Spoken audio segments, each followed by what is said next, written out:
रायपुर का मंगत लाल गांव का बहुत ही अमीर आदमी था। गांव में उसकी राशन की एक दुकान थी जहां जरूरत का छोटा मोटा सारा सामान आसानी से मिल जाया करता था। एक दिन दुकान पर मंगत लाल अपने नौकर जगन से बोला, देख भाई जगन, मेरी एक बात हमेशा गांठ बात कर रखना। ग्राहक हमारे लिए भगवान के समान होता है, कभी उसकी बेइज्जती नहीं करना। साथ ही ये भी हमेशा याद रखना कि भगवान हमें जरूरत के अनुसार देता है। मालिक, आप क्या कहना चाहते? मैं दूसरे शब्दों में समझाता हूँ। अगर ग्राहक तुमसे पूछता है कि चावल क्या भाव दिए, तो तुम उसे बोलते हो 20 रुपए का 1 किलो। जी मालिक। क्या 1 किलो चावल के बदले ग्राहक कभी तुम्हें 21 रुपए या 25 रुपए देता है? नहीं मालिक, ऐसा तो कभी नहीं होता। और जब चावल का भाव ही 20 रुपए है तो भला ग्राहक हमें ज्यादा पैसे क्यों देगा? बस यही बात याद रखना। अगर ग्राहक हमें 1 रुपया भी ज्यादा नहीं देता तो हमें भी उसे उतना ही देना है जितने के उसने हमें पैसे दिए हैं। एक दाना भी ज्यादा ग्राहक को नहीं देना है, समझे? मैं समझ गया मालिक, आपकी बात समझ गया अच्छी तरह से। जी मालिक, सही कहा आपने। गांव के सब लोग जानते थे कि मंगत लाल बहुत कंजूस है। उसके अंदर दया नाम की कोई चीज नहीं। वो कभी किसी की मदद नहीं करता। परंतु उसकी पत्नी शांति थोड़ी अलग थी। वो सोने चांदी से लदी रहती थी, लेकिन उसके अंदर एक दयालु मन था जो सबके लिए दया भावना रखता था। एक दिन सुबह सुबह मंगत लाल अपने घर के बरामदे में बैठा था। तभी उसे किसी व्यक्ति की आवाज आई, कौवे खरीद लो, कौवे, सुंदर सुंदर मोटे ताजे कौवे खरीद लो। कोई मेरे कौवे खरीद लो। अरे ये कौन है जो कौवे बेच रहा है? आवाज से तो लग रहा है कि वो कौवे ही बेच रहा है। कैसा मूर्ख इंसान है, भला कौवे कौन बेचता है और खरीदना किसे है उन्हें? उत्सुकतावश मंगत लाल घर के बाहर जाता है। एक आदिवासी अपनी कमर पर एक कपड़ा लपेटे, कंधे पर कुल्हाड़ी लिए और सर पर टोकरी रखे आवाज दे रहा था। क्यों भाई, क्या बेच रहे हो? कौवे बेच रहा हूँ साहब। दिखाओ कैसा कौवा है।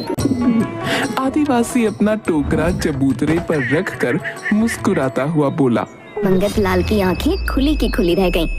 ये कौवे हैं? जी साहब, ये कौवे हैं। वो कौवे नहीं बल्कि तो मोटे मोटे काले तीतर थे। तीतर का मांस बड़ा ही गर्म होता है और कीमती भी। मंगत लाल ने खुद से कहा, कैसा मूर्ख है, ये इतने बेशकीमती तीतर के जोड़े को कौवे का जोड़ा बता रहा है। कितने रुपए जोड़े हैं ये तुम्हारे कौवे? 20 रुपए जोड़े हैं साहब। बड़े महंगे दे रहे हो तुम। मैं तो 15 रुपए दूंगा एक जोड़े का। अगर देना है तो दो, वरना मैं चला। नहीं नहीं साहब, आप तो बहुत दयालु लगते हैं। मुझ पर कृपा कीजिए और इन्हें खरीद लीजिए। कहाँ मैं इस गर्मी और धूप में इन्हें लेकर भटकता रहूंगा। आदिवासी ने 2-2 तीतर के पैर एक साथ बांधकर जोड़ा बनाकर टोकरी में रखा था। उसने एक जोड़ा निकाला और जमीन पर रख दिया। साहब, ये रहा आपका कौवे का जोड़ा। ये लो तुम्हारे पूरे 15 रुपए, गिन लो।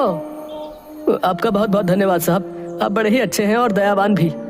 अच्छा, तुम्हारा नाम क्या है ये तो बताओ। सेठ जी, मेरा नाम नाथू है। ठीक है, अगली बार जब तुम्हें और भी कौवे मिले तो मेरे पास जरूर आना, मुझे ये बहुत पसंद है।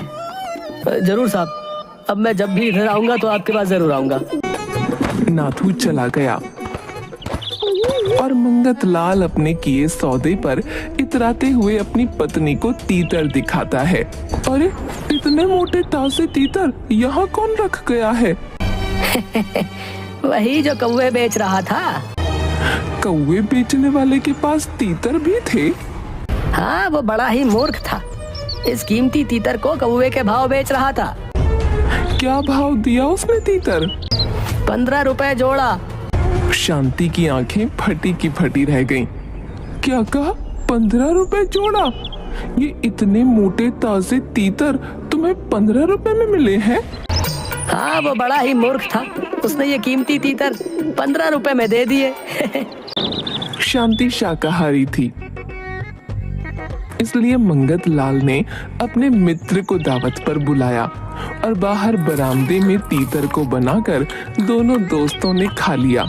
मंगत लाल बार बार तीतर के भाव को सोचकर खुश हुए जा रहा था। एक हफ्ते बाद ही रोज की तरह मंगत लाल अपने घर के बाहर बरामदे में बैठा था। तभी उसे एक आवाज सुनाई दी, रंगना ले लो, कोई मेरा रंगना ले लो। मंगत लाल ने घर के बाहर देखा, क्योंकि उसे नाथू की आवाज तुरंत पहचान में आ गई। अरे नाथू, इधर आओ, ये रंगना क्या होता है? जरा मैं भी तो देखूं। नाथू मंगत लाल के घर आता है। अपने सर से एक चमकता हुआ घड़ा उतार कर जमीन पर रखता है। यह है मेरा रंगना साहब। मंगत लाल बड़ी बड़ी आंखों से खड़े हुए देख रहा था। वैसे तो घड़ा पुराना था, इस्तेमाल किया हुआ, जगह जगह थोड़े गड्ढे भी थे, पर वो बड़ा ही शानदार और मजबूत दिख रहा था, सोने की तरह चमचमाता हुआ। देखने से तो यह बड़ा कीमती लग रहा है, कम से कम इस बर्तन के 1000 रुपए तो होंगे ही। इसी मूर्ख से पूछता हूँ, क्या बोल रहे थे तुम इसे? साहब, ये रंगना है, मेरी माँ का रंगना बहुत पुराना और मजबूत है। आप इसे हाथ में लेकर एक बार देखिए तो। कितने पैसे लोगे इसके? साहब, 100 रुपए लूंगा मैं इसके। बड़ा महंगा दे रहे हो, मैं 80 रुपए दूंगा, वरना अपने रंगना के लिए दूसरा ग्राहक देख लो। नहीं नहीं साहब, आप नाराज मत होइए, आप बहुत ही अच्छे और दयावान हैं।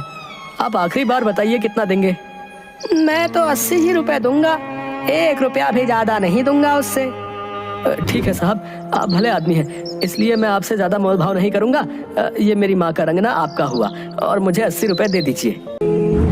80 रुपए निकाल कर गिनता है और नाथू को दे देता है। नाथू खुशी खुशी वहां से चला गया।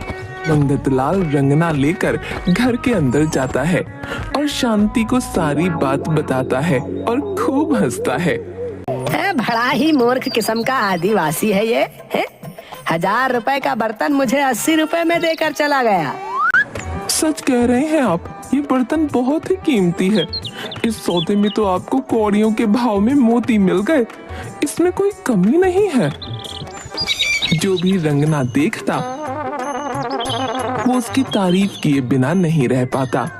अब तो रोज मंगत लाल अपने बरामदे में बैठा नाथू की राह देखता, बार बार गली की ओर नजर दौड़ाता। रंगना खरीदे अभी 5 दिन ही बीते थे कि नाथू फिर से आता दिखा। लखनौज ले लो, लखनौज, कोई मेरे बेशकीमती लखनौज ले लो। अरे नाथू, क्या लेकर आया है? इधर आ। नाथू मंगत लाल के घर गया और अपनी जगह पर बैठ गया। अरे भाई नाथू, ये लखनौज क्या होता है? जरा हमें भी तो दिखाओ तुम्हारे बेशकीमती लखनौज। बड़े ही कीमती लखनौज है साहब। वो एक छोटी सी पोटली निकालता है और उसे जमीन पर पलट देता है। उसमें से चमकते हुए छोटे बड़े बहुत सारे हीरे निकले। मंगत लाल की आंखें फटी की फटी रह गईं। मंगत लाल का मुंह तो हीरों को देखकर सूखने लगा और वो कुछ बोल ही नहीं पा रहा था। फिर बड़ी हिम्मत करके उसने खुद को संभाला।